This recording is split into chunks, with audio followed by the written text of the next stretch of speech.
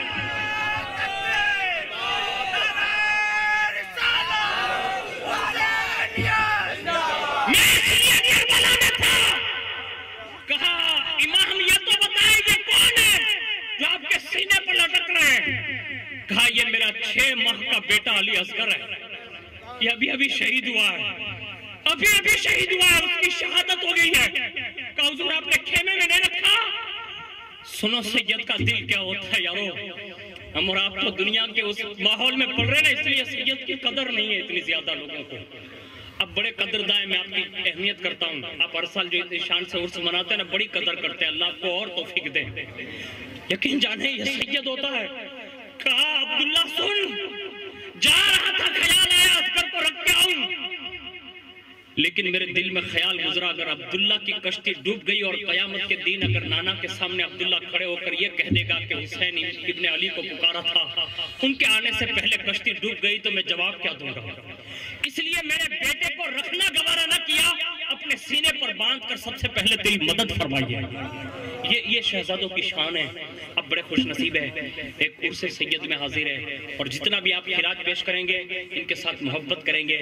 آپ کو کوئی دنیا میں واہ واہ کرے یا نہ کرے، صلہ دے یا نہ دے، دل فراخ رکھنا، سینے کشادہ رکھنا، نرمی کے ساتھ اپنی زندگی گزارنا، اس لیے کہ سید کے ساتھ جو کام کیا جاتا ہے نا حسن سلوک کا، اللہ قیامت کے دن امام حسین کے ہاتھوں دلوائے گا۔ ماں خاتون جنت دیں گی، مولا علی دیں گے، مصطفیٰ دیں گے، اور جب وہ دینے پر آتے ہیں نا تو شان سے بھی دیتے ہیں۔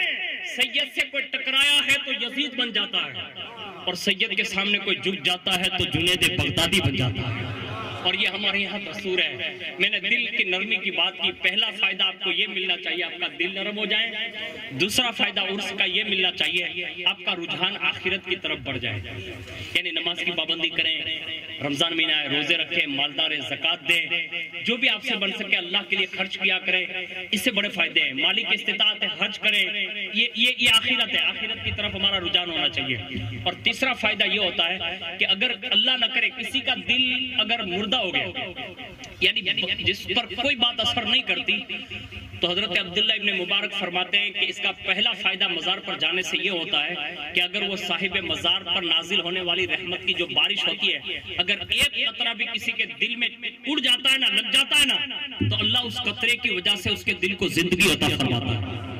اور اس دل کی زندگی کی اہمیت شاید ہمیں معلوم ہو یا نہ ہو، اس انگریز کلچر کے دور میں ہمیں یہ پتا چلتا ہے جب کسی کو ہارٹ اٹیک کا حملہ آتا ہے نا تو نسیں بلوک ہو جاتی ہے، یہ حملہ آتا ہے یا کوئی درد ہوتا ہے نا تو جاتا ہے اور کہتا ہے کہ اتنی نسیں بند ہو گئی، کہا اس کو جاری کرانے کے لیے، کہا ایک پلین لگانے کے لیے تمہیں 3 لاکھ روپیہ دینا ہوگا۔